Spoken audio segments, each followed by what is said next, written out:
Eno video ngikoledde buli omu yenna gwe bazaala ku lunaku luno nga bw'olulaba wano. Olunaku olukyasinza okuba olw'amagero, olunaku olukyasinza okuba mulindwa mu nsi eno. Kuba naye abakolera ekigambo naye bamuzaalako olwo olunaku. Wabula mukyegendereze nti luno olunaku baluselebratinga nnyo. Mululabye ku t-shirts nnyingi naddala nga zino. Bangi mubwambala temugendedde era temumanyi kibategeeza, wabula bategeeza abalunnyanja 23.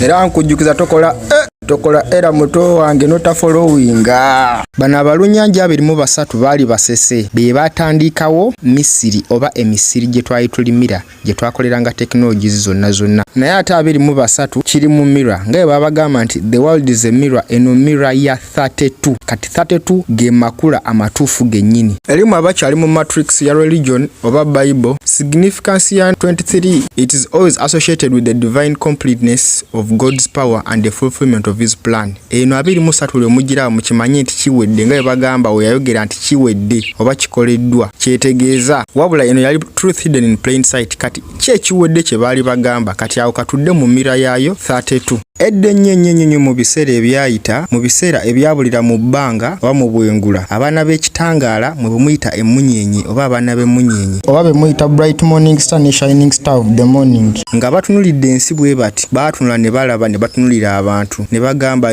bambi bano nga bali mu kizikiza mwe batambulira, kyokka tebakimanyi nti bano baganda baffe. Ne bakimanya nti engeri yokka omwana w'omuntu gy'asobola okuva wansi mu kizikiza n'ayambuka n'abatuukako waggulu gye baali mu bbanga mu munyenye nga bw'olaba Yesu bwe wakola, baali balina kukka wansi ne baddamu ne batufaanana ne bafuna emibiri. Kakati bwe batyo ne bakkirira ne bakka wansi ne bakola emibiri gifaanana ng'egy'abantu. Oluyimba lwa Hoist the Colors luyimba ku kino ne Great Red Dragon ne Revelations 12 naye yogera ku luno olugero lwennyini. Bye bino byeyogerako byembanyumiza ebyaliwo. Wabula bano abakkirira wansi baali 32. Bamasita bwennyini bwe twayituuka twagamba bwe tuti nga tumaze otuuka ku nsi. Bagamba yefe abo abeetondawo nga twekola n'okwewa obulamu okuva ku nfuufu eva ku munyenye ne mu bbanga oba mu space. Abasomye gye muyita space dust.